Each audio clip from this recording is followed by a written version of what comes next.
Hi folks, Eric Carlson here again, running for Congress in the 1st Congressional District in Illinois. Trying to get some of my videos knocked out. I put them up on the YouTube channel so everybody can see my stuff is out there. I'm running a shoestring campaign, so it's all going to be word of mouth out on the street. I'm going to be visiting a lot of places, but this is some place where people can come and actually see my views on a range of topics. And again, if you have a topic you'd like discussed or questions you want answered, please put them in the comments or email me on the website ericcarlsonforcongress.com, or there's a contact sheet there also. If you have any questions, you can send them directly to me, and I'll get to them as soon as I can. Again, this is a one-man show, folks. Trying to take the money out of politics, doing this on my own. So we're on video number 17 of my problems and solutions, and this one kind of steps away from that for a minute. I wanted to get those first group of videos out there so people could see where I stood on a lot of issues. But realistically, let's look at this. There's only so much one person can do in Congress. So going there, my goal, and this is my first week in Congress, this would be my goal. I have so much. I mean, you see my videos, I have so many more I could do on the things that need to be fixed in this country. But it has to start somewhere. So just like in the military, we take the closest target, the one most dangerous, the one that pops up closest to us. That's the one that needs to be addressed first. So it's actually number 3 on here because I got a couple things. My first week, I would introduce 3 bills for vote, and I would insist that the speaker take these to the floor. And the Republicans are going to take back the House, so we will be able to get anything through if Republicans back this. If they're true Republicans, people from other districts, people from across the country, you need to hold their feet to the fire, because the stuff I'm going to bring up is very common sense. It's logical. It doesn't hurt. It's the best thing for the American people in the country. It may not be the best for individuals there who are going to get knocked out, have to leave after this term Congress, but you need to get new blood in there, new ideas, and get this corruption and this rot that has been there for so long. You can't fix it by sending a couple new people every 2 years and expect them to get any traction. It has to be legislated. Otherwise, they won't go. They won't fix the problem because, number one, most of them don't know how. That's just flat out. So the first thing I would do, the first bill that I would introduce, is a Simplicity of Legislation Act. Okay? This is simply broken down. It would be that any legislation that was brought before the House, any bill brought up, is limited to 1 item per bill. There wouldn't be any of these mass spending things. You look at what passed with Joe Biden, where we went a couple billion or a couple $1 trillion more in debt. There is not a person in Washington that could tell you everything that's in that bill, still to this day. So you as an American citizen, that's your money. You had no say in it because there's no way that your representative could go through all that stuff. Everything should be a 1-issue bill, and it will also be in the legislation that if a average American can, and I've touched on this in earlier videos, if your average American cannot read the bill and fully understand it and its impact on them in 15 minutes in plain English, no Latin, no special, no legalese. Most of these people in Congress are attorneys. That's part of the problem. It has to be a simple bill with a simple law. And they'll tell you, oh, well, you can't do that because of bullshit. Absolute bullshit. I just told you the bill right there.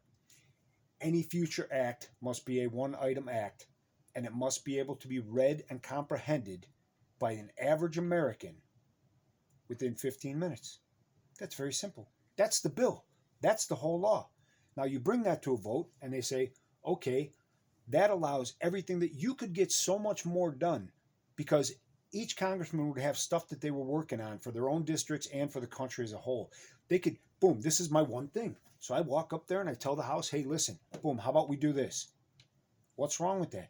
Now we don't have to argue about, oh, this and that, and make deals about, well, we'll put this in a bill and then you'll give me this and I get to put more things in a bill. Well, that's screwing the other Americans. Everything should be very simple. Every American should be able to see, what are you doing with my tax dollars and what effect are you having on my life? So that's number one, folks. No more laws would be passed. All these huge bailout bills and all this other crap. None of it. Bill number 2 I would introduce. And this is a simple one. But it makes a difference. It makes a huge difference. Truth in Naming Act. You've heard of these bills, and this, I just put one example up. There's the Democrats, the For the People Act. Well, it has nothing to do with being for the people. These misnamed things, and then they go in front of their constituents. Republicans are against the people. See, we brought the For the People Act, and they're against it. No more of that shit. Either have a truth in naming, where it has to say exactly what that one item bill is, not for the people. Well, what's in it? Well, a bunch of stuff for the people. Well, what is in it? You can't tell me because you don't know. So how do you know if it's for the people? You don't. Neither does the representative who's voting on it. Neither do his constituents who they elected. They send him to Washington to look out for their best interests. You can't possibly do this unless it is simplified. And anybody who tells you this is the politician, the career Washington politicians thing, is they want to tell the American people that it's too complicated and you're too stupid and only we could do this because we understand, we've been here, and it's better to have a professional here who's been doing this their whole life. Absolutely not. That's how this entire thing got screwed up. It was never meant by the founding fathers for people to go there and live in Congress as a career for 20, 30, 40 years. Which brings us to bill number 3 that I would introduce. And again, I'm going to go there and I'm going to talk to all the new congressmen, the people who just got there, been there for 1 or 2, and this needs to be done because it's the only way.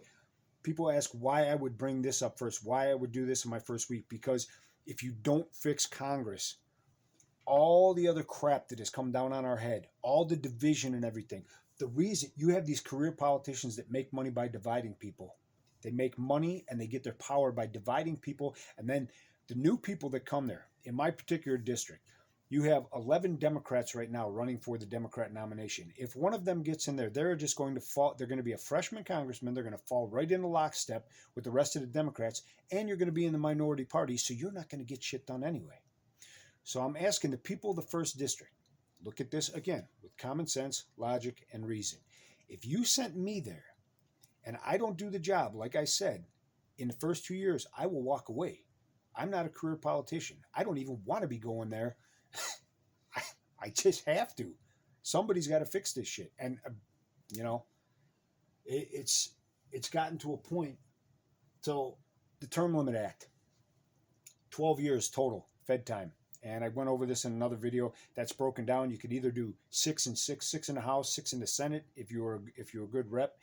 6 years is enough there. If you wanted to be a 2-term senator, what you could do is do your stuff at the state level, become speaker at the state level, or a very good senator at the state level, so people in your state know, and then they could send you to the House, to the federal level for a 2-year senator. But this stuff about them living there, so this would take. Now people are going to say, well, they'll never vote for that. Well, you'll never know unless you do. If you look at the bill that was brought up by Newt Gingrich with the Contract for America in the 90s, 95, I believe, it's very similar to this. It's very similar. If you do, and then look at the comments and look at how people, well, okay, you can have term limits, but only, they can serve 8 years and then you can leave for 2 and then you can come back for another 8 years. No, once you're gone, you're gone. Once you hit the 12-year limit, you're gone. The House and the Senate, how are you going to get it passed? Well, you can get it passed if the Republicans really mean to straighten this country out and get true conservatives in there. You pass this. You're going to have the House. You can pass this. Then it goes to the Senate. So there's 1 or 2 ways to do this. Either you pass it and send it to the Senate with both houses involved, meaning term limits for both houses, or you make it just term limits for the House, which the Senate would have no problem signing off on. A lot of them would probably think, well, you're coming for my job next. And that's exactly what's happening. But it's up to them, too. It's up to the Republicans in the Senate, who most of them would be leaving, too. If you're a first-term senator, you can stay for 1 more term. If you've got 1 more year, if you've been there for, this is your 2nd term or you're in your 3rd term above that, you're going home. Next election, you are not running as an incumbent. And a lot of people will say, well, we'll lose House seats. No, there's plenty of smart people out there. This is how you actually get the leaders in there. The good people that should be leading this country, not the career political hacks. You make it so people want to go there and feel that they're going to be able to have an impact. Right now, good people won't run. Doctors, they won't run. Why would you allow them to drag your family through? You see what happens at these Supreme Court hearings, the nominations, the stuff that they put people through. Those are scumbag. You should worry about what's best for the country, not attacking people personally. So those were the 3 acts. And the 4th one, see, I have the way they drew my district, the new 1st district in Illinois. We go from the inner city of Chicago all the way down to the country, all the way out to the farms, small town, rural America. It covers everything. I have the suburban area, the city area, and the rural area. Everything in this district. So, and I went over this in the redistricting in an earlier video. It's stupid to have one person try and represent all that. But I have a plan, and I know I can do it. But with my other legislation down the road that I would like to get passed is about the redistricting and the gerrymandering that goes on here, and where it should be drawn up along county lines and township lines to get the proper population, so people concentrated in one area have a representative that knows their area inside and out. Now you have the 11 Democrats running, and there's 2 other Republicans running in the primary. I am the only one. I was born in the city, but I am the only one that does not currently reside in the city of Chicago. The people in the 1st district who live in the rural areas, the way this district was designed was to cancel out their vote. Those people have told me, I've been all over in the last 4 or 5 days, and I will be again, but down to Bourbonnais and Minooka and, places like Frankfurt and stuff. Bobby Rush never came to these places. He was a congressman for 30 years. He didn't care because he didn't need their vote. You call that representation? Absolutely not. Everyone should be represented equally. Everyone should have a say in this. And like I said, I'm doing other videos, folks. If you look at my earlier videos, I go over how I would set it up, how I would set up offices in the district, because you couldn't just have one centrally located one where everybody would have the equal chance to get there. You have to have multiple offices so people can contact their congressman when they have an issue. You don't have that now. Bobby Rush's office is in the city. Nobody down in Bourbonnais is going to drive all the way into the city to go to the congressman. It is so inconvenient for them. You're not representing the people. You are there to serve the people, not the other way around. People give you the vote, and you make all kinds of money and stay there for 30 years. So this is a big one. I started to say I got a little off track there, but I have rural voters, and a lot of the rural voters and suburban voters are worried about everything that's going on in Congress. So that's why I'm addressing this first, because Congress needs to be reformed, and I don't just mean lip service reformed. I mean gutted and reformed.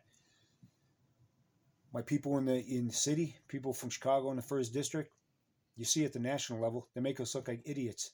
Everybody out there talk badmouth in Chicago. Oh, Chicago, look at all the murders. Look at all the murders in Chicago. Oh, the South Side, West Side are all shooting each other up. You know why? Because it's true. It is happening. The people of the 1st district who live in gang-infested areas have to pick a side. And what I mean by that is I'm going to introduce an anti-gang act. Now, this anti-gang act, I know people are going to say, well, we have laws on the books and everything. Yes, but they're not being enforced, and you may not have them. You have to look at the gang problem in Chicago. There is approximately 120,000 gang members in the city of Chicago. That's about 2/3 the size of the Marine Corps in one city, mostly on the south and west sides. People cannot raise their kids. We just had an 8-year-old girl killed here in a little village neighborhood. She just came up here from Mexico. 8 years old. She was sitting in the car. Gangbanger shot another guy in the back, and the stray bullets went through the car, killed the little girl. And people are fed up. And I watch, and you know what? I tell people I've been doing this for, I'm 53 years old. My entire life I've watched the city of Chicago, especially in the summer when it gets warmer. Oh, 52. We had over 4,000 people shot in the city of Chicago last year. That's a friggin' war zone. That is 10 times worse than any year we had in Afghanistan. You realize that, right? The Democrat policies allow this to keep going. So, black folks in the city of Chicago in the first district, tell me if this doesn't make sense. You have to make it a federal crime. I'm not talking because when gangbangers get arrested here, if they get prosecuted, because Democrats like Kim Foxx will not do it through Democrat policies, they allow this to happen. When they do convict them, they send them down to basically finishing school, state penitentiary, where they sit around with all their friends from the neighborhood and the same gangs, and it's like vacation camp for them. Trust me, I know what I speak of. They go down there and then they come back, they're right back on the street doing the same shit. And you can talk about rehabilitation all you want. It has to be the only way you defeat this gang crime so people can take back their city, truly take back. Chicago's got the my city, my block, my hood, or my hood, my block. The only way you get this is if you crack down on these guys so hard, make it so absolutely, literally like, everybody was worried in the 1930s and stuff. You didn't want to be sent to Alcatraz. If you were in another federal pen, Alcatraz. Well, we need to make gangbangers committing crimes, especially violent crimes, they're going to Alcatraz. Not literally the Alcatraz, but they're going to the federal penitentiary. They're not going to hang out with their buddies. They're going to be shipped all over the country into a real prison, and they're gonna get a comeuppance. You're not doing any rehabilitation now in the state penitentiary, so why are you going to bother try? You need to scare the shit out of people. That's what gets shit done. I'm sorry to say this, but again, this is reality, and I told you up front, I'll be brutally honest. So what you do here is RICO. I don't know how much RICO actually covers this. It should. You might be able to use that as a law against these guys. But anti-terrorist legislation, if you shoot 4,000 Americans in 1 year in the city of Chicago, and this year murder over 800 of them, that's a terrorist attack. There's been more Americans killed in Chicago in the last 4 years by gangs than we lost on September 11th. But we remember September 11th. We just have a lottery this year. Oh, what's the number going to be this year? What's the number going to be this weekend? Oh, what's the temperature? You can usually tell by the weather. It's cold, everybody's in. There won't be a whole lot of shootings this weekend. Well, there'll be enough, but I watch it every weekend, people. Every weekend, especially in the summer. There's a big shooting weekend, and then the church clergy and community groups get together and they march. Marching doesn't solve that. It doesn't solve it. Your heart's in the right place, but your efforts are in the wrong place. You have to get with law enforcement. You have to work with them. You have to stop backing up the gangbangers who, if you're out running around in the street with a gun aiming it at police and you get shot, no sympathy for you. And people there, if you want your neighborhoods to be better, if you want your kids to be safe, you shouldn't have any sympathy either, because the police aren't going there looking to kill people.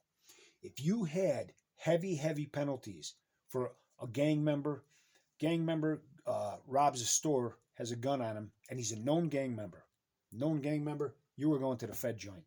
No more playing around with you. You're going for a long time. You're going for 20 years.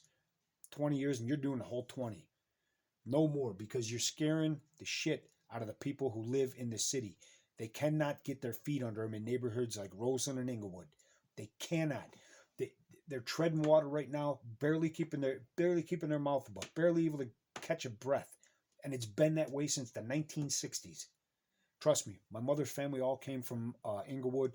I was born in Roseland. My dad's whole family came from Roseland. I know those two neighborhoods.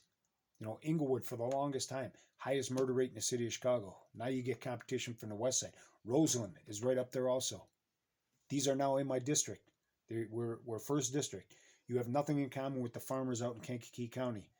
But I will look out for you also. And I will try and get stuff done for the good people in these neighborhoods, because they just want... It's a cycle, people. I'm going to go over that down here in a minute. You would offer gang members, 120,000 gang members. You can walk into a Chicago police department and say, listen, they call it dropping your flag. that means you're leaving the gang. I want out of this lifetime. I'm going to make a better life. I'm going to get a job. I'm going to take care of my family. I'm going to start being a real man, not this kid running around doing stupid shit on the street. If you walk in the Chicago Police Department has you. They have a gang registry, so they have all known gang members in this computer file. And there's been issues about this. People saying, well, some people weren't on there or whatnot. That's fine. I mean, things can get messed up, but if you can prove, if you think you might be on that list, walk into a Chicago Police Department and say, my name is so-and-so, and I am dropping my flag. I am no longer affiliated with the gang. Now you have nothing to worry about. Police they might put a yellow box on it and say, hey, he came in, he told us he dropped his flag. But now, if you go out and commit a crime, you're considered a gang member. You're considered a gang member. You shouldn't be getting arrested. If it's for something stupid like a traffic stop or something, that's not what I'm talking about, folks. I'm talking about literal crimes, gun crimes. This is how you stop that. It's not gun control. It's not gun laws. We have gun laws. Chicago, since the early 1980s, it's been illegal for you to own and carry a gun in the city of Chicago. Where has that got you? What you should do is the good people in the neighborhoods, you should allow them their Second Amendment rights, which, very simple, folks. Again, going back to the simplicity of legislation. The right to keep and bear arms shall not be infringed. That is your right. You have the right to protect yourself, your family, and your property. If everybody, I've gone down to Alabama and with Illinois plates on the car, visiting a friend's family members, and everybody waved to us. And I'm like, it's kind of odd, we got Illinois plates. And I was thinking about it, I'm like, you know why? Because everybody's riding around. They got shotguns and rifles in the truck. They got a handgun in the car with them. Everybody's armed. When everybody's strapped, it's a very polite society. I know people on the left don't understand that, but I don't have to prove anything to you. This is all just to protect me when I carry that on my hip. That's. But you take the guns away from the good people, the people who may be able to, who's going to walk? Some guy just going to walk down to five guys standing on the street corner? He's risking getting shot. That's why he can't do it. He calls the police, and the police don't want to show up now because they're worried if they get in a confrontation, they have to shoot somebody, they're going to go to prison. It's a never-ending cycle. So, folks in these neighborhoods, you need to side with the police. You absolutely need to side with the police. Trust me, they're not against you. They're against the bad guys, the guys who commit all these crimes. And when these police officers have to go to a scene where they see an 8-year-old girl shot or a 4-year-old boy shot in the head, they go there and they have to look at these bodies and look at these kids, and then they have to go home and look at their kids, and it just hardens them. It hardens their heart, and they have to deal with this day in and day out. And then they go to a call, and somebody's yelling at them about something, and they're just like, yeah, just shut up. They're only human, folks. If you get rid of the bad people, that allows the good people to live a better life. And the police then don't have to worry about you look on YouTube, some of these videos where guys walking with his hands in his pocket. Chicago police ask him 20 times, hey, take your hands out, man, take your hand. Then he pulls out a gun and shoots 2 cops. It's on video. If you envy that job, more power to you. Go down and take the Chicago police test. But don't be part of the problem by not helping the police, by bad-mouthing them, and by, this auto, lifetime gangbanger, and he gets shot, and everybody wants to protest and riot and shit. No. Grow up. Grow up. Know that there's bad people out there, and when those bad people get in trouble, that's on them. But one less bad person. So your neighborhood just got better. Common sense, people. Any violence against law enforcement, any attack on law enforcement with a weapon, any knife, pipe, anything you want to construe as a weapon is a federal crime. If you attempt any murder or attempted murder on any law enforcement officer, will be tried at the federal level, and it will automatically be a capital crime. And we're going to start executing people. This is how you get these people out of gangs. You get people out of gangs by saying, it ain't worth it. And I know when guys are young, they think gangs are very much like the military in that it's young men full of testosterone with their buddies and basically pushing each other to do stupid shit. The only problem is when there's guns involved on the street, what would have been a fist fight with someone now turns into a shooting. And that's ridiculous. And you can do all the programs you want and collect all the guns and gun buybacks. That's not going to do it, folks. You got to put the bad people away, and you got to tell the gangbangers, straighten up, man, or you're going to go away for a long time, or you're going to wind up dead, because you got to cut the police loose. Let them do their job. You got to let the police start literally slamming people and busting heads on the bad people. Then the good people can come out and say, hey, my neighborhood just got better. Maybe the police aren't so bad. Maybe they were actually doing police work, their job. And I know this is a sore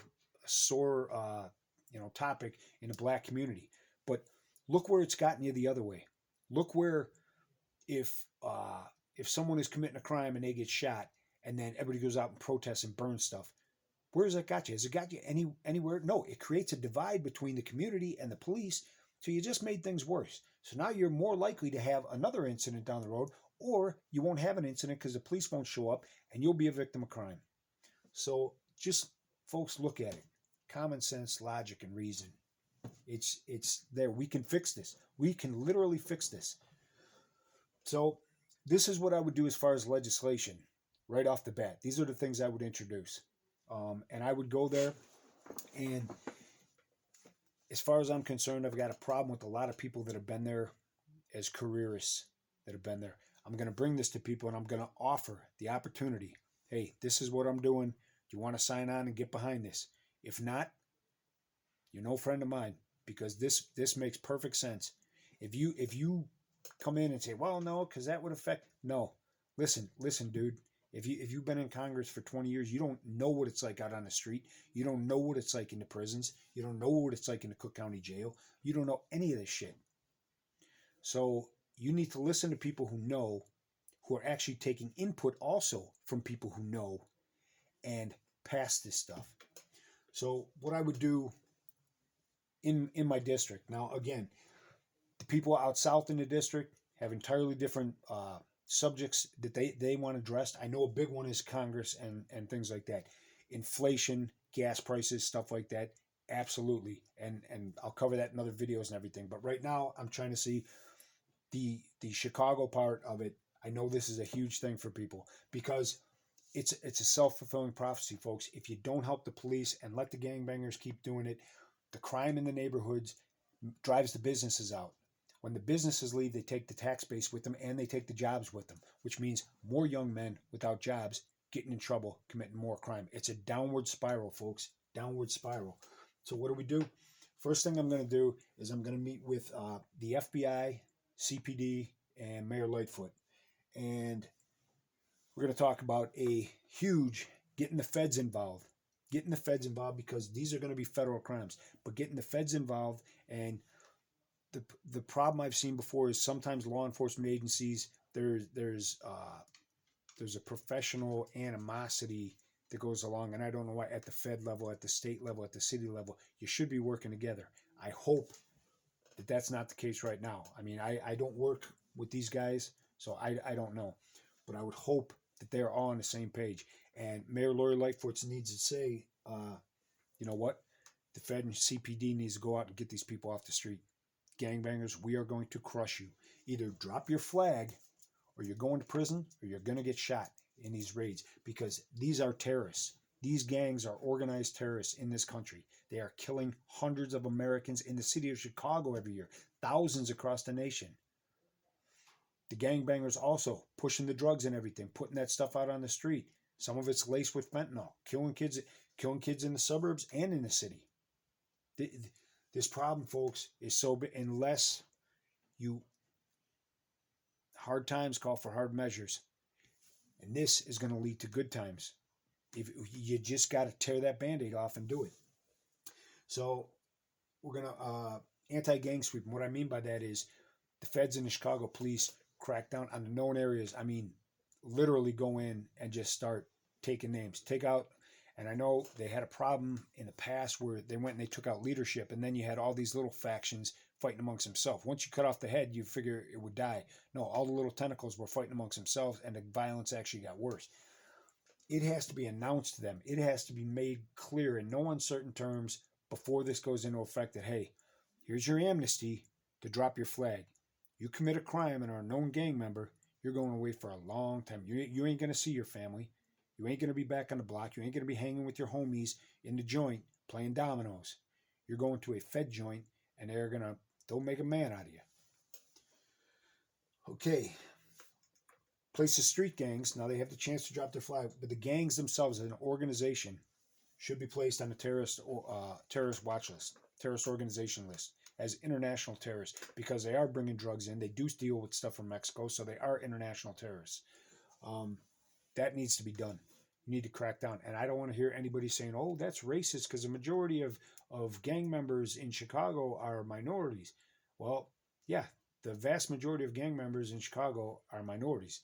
So are the shooting victims and the shooters. In fact, the last data I looked at, it was 96% of murders in Chicago were committed by black or Hispanic gunmen. 96%. That's the reality, folks. Again, reality check. I'm going to tell you to it brutally. It's your kids being killed. So don't blame me, because I've never been to Congress. I've never been a politician. I didn't cause the problem. I'm trying to fix it. I've got some ideas. And again, common sense, logic, and reason. Just look at it. Let me know what you think. I will go there and I will try and get this done for you. I will do everything humanly possible. Community leaders. Meet with community leaders here in the city of Chicago and work. You have to work out a plan. This is not, none of these things are in a vacuum, folks. This all works. This is why I drew this down here. Everything is cyclic. So we have neighborhood renewal. Well, how do you get neighborhood renewal? You have to have less crime. So less crime. So we get rid of the gangbangers. If the people doing the violence are gone, you're always going to have some petty crime or stuff like that. That's not what I'm talking about. That will sort itself out and the police can worry about it. If there's a whole lot of people who just dropped their flags, threw down their guns, and are going about their lives, the police don't have to be as high stress. So they're not going to be as angry when they come into the community. And they're less likely to have a violent or negative interaction with the people. So this is how you fix this. This is how you make it better. Neighborhood renewal, less crime equals business investment. Getting businesses come back in. These smash and grab things you see right now, if I was a business owner, you think I'm going to put my business in your neighborhood? If it's going to get robbed every day and possibly put my employees at risk? Absolutely not. I'm going somewhere else. And guess what? I'm taking my jobs and my tax dollars with me. You get the business investment when the crime is down. Crime is down. The businesses come in. They hire these kids.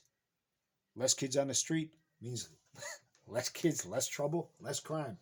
When you have the jobs, that means increased income for everyone in the neighborhood. The more money that's in the neighborhood, the quick... People, you can't look at